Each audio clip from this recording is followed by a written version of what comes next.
Hi friends, ഇന്ന് നമുക്ക് അരി അലുവ എങ്ങനെയാണ് ഉണ്ടാക്കാൻ നോക്കാം. അപ്പോൾ ഞാൻ ഈ അലുവ ഉണ്ടാക്കുന്നത് അരിപ്പൊടിയും നാളികേരം പാലും ശർക്കര നീരൊക്കെ വെച്ചിട്ടാണ് ഇത് ഉണ്ടാക്കുന്നത്.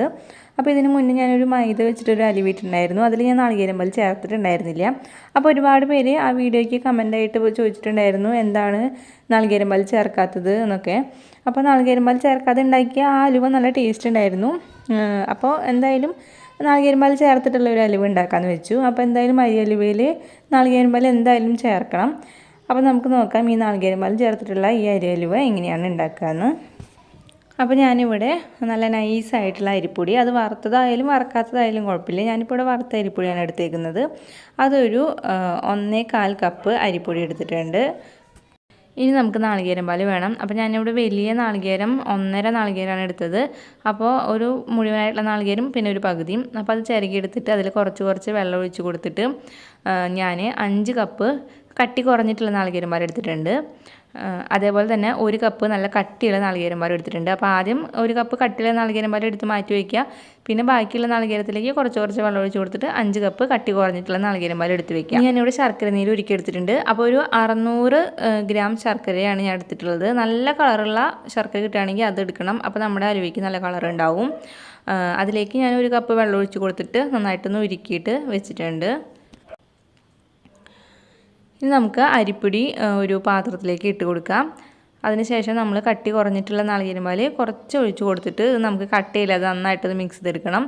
എല്ലാം കൂടി ഒരുമിച്ച് ഒഴിച്ച് കഴിഞ്ഞിട്ടുണ്ടെങ്കിൽ നമുക്ക് കട്ടയില്ലാതെ എടുക്കാൻ പറ്റില്ല. അപ്പോൾ ആദ്യം കുറച്ച് പാൽ ഒഴിച്ച് കൊടുത്തിട്ട് നന്നായിട്ടൊന്ന് കട്ടയില്ലാതെ മിക്സ് ചെയ്തെടുക്കാം.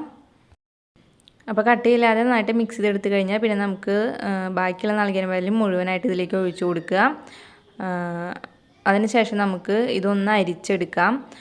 അപ്പോൾ എന്തെങ്കിലും കട്ടകളൊക്കെ ഉണ്ടെങ്കിൽ അതൊന്ന് പോയി കിട്ടാൻ വേണ്ടിയിട്ടാണ് അരിച്ചെടുക്കുന്നത്. ഇനി ഇത് നമുക്ക് ഉരുളിയിലേക്ക് ഒഴിച്ചു കൊടുക്കാം. ഞാനിവിടെ ഉരുളിയിലാണ് അലുവ തയ്യാറാക്കുന്നത്. അപ്പോൾ എന്തെങ്കിലും കട്ടിയുള്ള ഒരു പാത്രത്തിൽ അലുവ തയ്യാറാക്കാനായിട്ട് നോക്കണം. ഇനി ഇതിലേക്ക് ശർക്കര നീരും ഒഴിച്ചു കൊടുക്കാം. അപ്പോൾ ഞാനിവിടെ ഒരുക്കിയതിന് ശേഷം അരിച്ചെടുത്തിട്ടുള്ള ശർക്കര നീരാണിത്. അപ്പോൾ അതും കൂടി ഇതിലേക്ക് ഒഴിച്ചു കൊടുക്കുകയാണ്. ഇനി ഇത് നമുക്ക് നേരെ അടുപ്പിലേക്ക് മാറ്റാം. അപ്പോൾ ഒരു ഹൈ ഫ്ലെയിമിൽ വെച്ച് തന്നെ നമുക്ക് കൈയെടുക്കാതെ നന്നായി ഇളക്കിക്കൊണ്ടിരിക്കാം. അപ്പോൾ കൈയെടുക്കാതെ ഇളക്കി കൊടുത്താൽ മാത്രമേ നമുക്കിത് നല്ല കട്ടയൊന്നും ഇല്ലാതെ നല്ല അലുവയായിട്ട് കിട്ടുള്ളൂ. അപ്പോൾ ഇപ്പോൾ ഹൈ ഫ്ലെയിമിൽ വെച്ച് കൊടുക്കുക. അതിനുശേഷം നന്നായി ഇളക്കി കൊടുത്തുകൊണ്ടിരിക്കുക. ഞാനിതിലേക്ക് ഉപ്പ് ചേർക്കാൻ മറന്നിട്ടുണ്ടായിരുന്നു. അപ്പോൾ 2 നുള്ള് ഉപ്പും കൂടി നമുക്കിതിലേക്ക് ഇട്ട് കൊടുക്കുക. അതിനുശേഷം നമുക്ക് ഇളക്കിക്കൊണ്ടേയിരിക്കാം. ഇപ്പോൾ ഇതിവിടെ ചെറുതായിട്ട് കുറുകി വന്നു തുടങ്ങിയിട്ടുണ്ട്. ഈ സമയത്ത് നമുക്ക് ഫ്ലെയിം മീഡിയത്തിലേക്ക് വെച്ച് കൊടുക്കാം. അല്ലാന്നുണ്ടെങ്കിൽ പെട്ടെന്ന് കട്ടയായിട്ട് പോവും. മീഡിയത്തിൽ വെച്ച് കൊടുത്തിട്ട് നന്നായിട്ട് ഇളക്കിക്കൊണ്ടേയിരിക്കാം.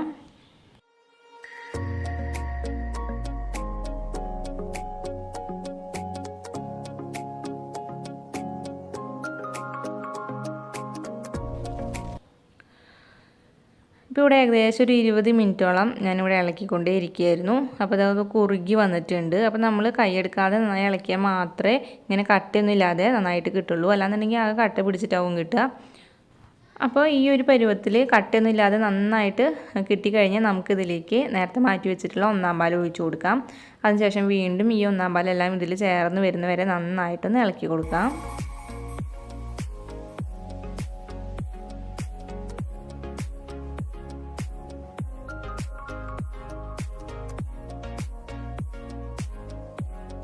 ഇപ്പോൾ നമ്മൾ ഒഴിച്ച 1-ാം പാലൊക്കെ ഇതിൽ നന്നായിട്ട് മിക്സായി വന്നിട്ടുണ്ട്. ഇനി നമ്മളിത് നന്നായി ഇളക്കുക എന്നുള്ളൊരു പണി മാത്രമേ നമുക്കുള്ളൂ. നമുക്ക് ഇളക്കാൻ കുറച്ച് ഇളക്കി തുടങ്ങുമ്പോൾ നമുക്ക് ഇത്തിരി ബുദ്ധിമുട്ടായിട്ട് തോന്നും ഇളക്കാനായിട്ട്. അപ്പോൾ നമുക്ക് വേണമെങ്കിൽ ഒരു ടേബിൾ സ്പൂണോ ഒക്കെ വെളിച്ചെണ്ണ ഒഴിച്ചു കൊടുക്കാം. വെളിച്ചെണ്ണയാണ് ഒഴിച്ചു കൊടുക്കുന്നത്. അല്ലാന്നുണ്ടെങ്കിൽ നെയ്യായാലും ഒഴിച്ചു കൊടുക്കാം. അപ്പോൾ നമുക്ക് ഇളക്കാനൊരു സുഖത്തിന് വേണ്ടി മാത്രമാണ് ഇത് ഒഴിച്ചു കൊടുക്കുന്നത്. ഇത് ഒഴിച്ചു കൊടുക്കുമ്പോൾ നമുക്ക് ഇളക്കാനായിട്ടൊരു സുഖം ഉണ്ടാവും. അല്ലാന്നുണ്ടെങ്കിൽ ഭയങ്കര ബുദ്ധിമുട്ടായിട്ട് വരും.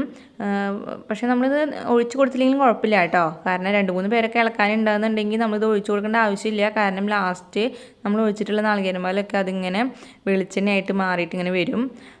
അതുകൊണ്ട് ഇപ്പോൾ വെളിച്ചെണ്ണ ചേർക്കണമെന്നില്ല. പക്ഷേ നമ്മൾ ഒറ്റയ്ക്കൊക്കെ ഇളക്കുകയാണെന്നുണ്ടെങ്കിൽ നമുക്ക് ഭയങ്കര ബുദ്ധിമുട്ടായിട്ട് തോന്നും. അങ്ങനെ വരികയാണെങ്കിൽ മാത്രം കുറച്ച് വെളിച്ചെണ്ണ ഒഴിച്ചു കൊടുത്തിട്ട് നമുക്ക് ഇളക്കാം. ഇപ്പോൾ ഈ ഒരു പരുവത്തിലായി കിട്ടിയിട്ടുണ്ട്. ഇത്രയും പോരാ, നമുക്ക് ഇനിയും കുറച്ചും കൂടി ഇളക്കി കൊടുക്കാനുണ്ട്. അപ്പോൾ ഒരു മീഡിയം ടു ഹൈ ഫ്ലെയിമിലൊക്കെ വെച്ചിട്ട് നമുക്ക് ഇളക്കി കൊടുക്കാം. ഈ ഒരു സമയത്ത് ഞാനിതിലേക്ക് ഏലക്കയും ചുക്കും പൊടിച്ചത് ഇട്ട് കൊടുക്കുന്നുണ്ട്. നിങ്ങൾക്ക് ഏലക്ക മാത്രം ഇട്ട് കൊടുത്താൽ മതി എന്നുണ്ടെങ്കിൽ അത് പൊടിച്ചിട്ട് ഇട്ട് കൊടുത്താൽ മതി. പിന്നെ ഞാനിതിലേക്ക് കുറച്ച് നെയ്യിൽ അണ്ടിപ്പരിപ്പ് വറുത്തതും കൂടിയും ഇട്ട് കൊടുക്കുന്നുണ്ട്. നിങ്ങൾക്ക് നാളികേരം കൊത്തോ എന്താണ് ഇഷ്ടം എന്നുണ്ടെങ്കിൽ അത് ഈ സമയത്ത് വറുത്തിട്ട് ഇട്ട് കൊടുക്കാം. അതിനുശേഷം വീണ്ടും നന്നായി ഇളക്കി കൊടുക്കാം. ഇപ്പോൾ ഏകദേശം ഒരു 3/4 മണിക്കൂർ കഴിഞ്ഞിട്ടുണ്ട്. ഇപ്പോൾ നോക്കിയാൽ അറിയാം നമ്മൾ ഒഴിച്ചിട്ടുള്ള നാളികേരം പാൽ ഇങ്ങനെ വെളിച്ചെണ്ണയായിട്ട് മാറി വന്നിട്ടുണ്ട്. അപ്പോൾ ഇതൊരു പരുവമായിട്ടുണ്ട്. ഈ സമയത്ത് വേണമെന്നുണ്ടെങ്കിൽ നമുക്ക് മാറ്റാം. പക്ഷെ ഞാനൊരു 5 മിനിറ്റും കൂടി നന്നായിട്ട് ഇളക്കി കൊടുക്കുന്നുണ്ട്. ഇപ്പോൾ ദാ നമ്മുടെ അലുവ ഇങ്ങനെ വെളിച്ചെണ്ണയിൽ ഇങ്ങനെ മൊരിഞ്ഞ പോലെ നമ്മൾ ഇളക്കി കൊടുക്കുമ്പോൾ കാണുന്നുണ്ടാവും. ഈ ഒരു പരുവമാകുമ്പോഴാണ് ഞാൻ ഇതിൽ നിന്ന് എടുക്കുന്നത്. അപ്പോൾ നമുക്ക് ഇനി ഇത് ഒരു പാത്രത്തിലേക്ക് മാറ്റാം. ഞാനിവിടെ ഒരു കേക്ക് ടിന്നാണ് എടുത്തിരിക്കുന്നത്. നിങ്ങൾക്ക് കിണ്ണോ അങ്ങനെ എന്തെങ്കിലും ഒരു പാത്രം എടുക്കാം. അപ്പോൾ ഞാൻ ആദ്യം കുറച്ചിട്ടിട്ട് പിന്നെ വേഗം ഒരു കയ്യിൽ വെച്ചിട്ടൊന്ന് പരത്തിയെടുക്കുകയാണ്. അല്ലാന്നുണ്ടെങ്കിൽ നമുക്ക് നല്ല എല്ലാം കൂടി ഒരുമിച്ചിട്ടിട്ട് പരത്തുമ്പോഴേക്കും ചിലപ്പോൾ നല്ല ഷേപ്പിൽ കിട്ടില്ല. അപ്പോൾ വേഗം കുറച്ചിട്ടിട്ട് ഒന്ന് വേഗം പരത്തിയെടുക്കുക. നല്ല ചൂടുണ്ട്, അപ്പോൾ ശ്രദ്ധിച്ചിട്ട് വേണം ചെയ്യാനായിട്ട്. നല്ല ചൂടോട് കൂടി തന്നെ ഇത് പരത്തിയെടുക്കും വേണം, എന്നാലാണ് നല്ല ഷേപ്പിൽ കിട്ടുകയുള്ളൂ. ഇനി നമുക്ക് ബാക്കിയുള്ളതും കൂടി ഇട്ടിട്ട് വേഗം ഒന്ന് അത് സെറ്റാക്കി എടുക്കാം. അപ്പോൾ നമ്മൾ ഉരുളിയിൽ കണ്ട ആ വെളിച്ചെണ്ണ ഒന്നും ഇതിലേക്ക് ഇട്ട് കൊടുക്കണ്ട കേട്ടോ. ആ ഒരു അലുവയുടെ ഇത് മാത്രം എടുത്താൽ മതി. വെളിച്ചെണ്ണയും കൂടി ആയി കഴിഞ്ഞിട്ടുണ്ടെങ്കിൽ ഒരുപാട് വെളിച്ചെണ്ണയാവും ഇതിൽ. അലുവയുടെ തന്നെ അത്യാവശ്യം വെളിച്ചെണ്ണ ഉണ്ട്. നമ്മളിതിലിട്ടിട്ട് ആക്കുമ്പോൾ തന്നെ മേലേക്ക് ഇങ്ങനെ വരുന്നുണ്ട് വെളിച്ചെണ്ണ. അപ്പോൾ ആ ഊറി വന്നിട്ടുള്ള വെളിച്ചെണ്ണ ഒന്നും തന്നെ ഇതിലേക്ക് ഇട്ട് കൊടുക്കണ്ട. ഇനി ഇത് നന്നായിട്ട് ചൂടാറാനായിട്ട് വയ്ക്കാം. നന്നായിട്ട് ചൂടാറി കഴിയുമ്പോൾ നമുക്ക് വേഗം തന്നെ ഈ പാത്രത്തിൽ നിന്ന് എടുക്കാനായിട്ട് പറ്റും. ഇപ്പോൾ ഇതിവിടെ നന്നായിട്ട് ചൂടാറി വന്നിട്ടുണ്ട്. സൈഡൊക്കെ നമുക്ക് പെട്ടെന്ന് തന്നെ വിട്ടു പോരുന്നുണ്ട്. നമുക്കിനി ഇതൊരു പ്ലേറ്റിലേക്ക് മാറ്റാം.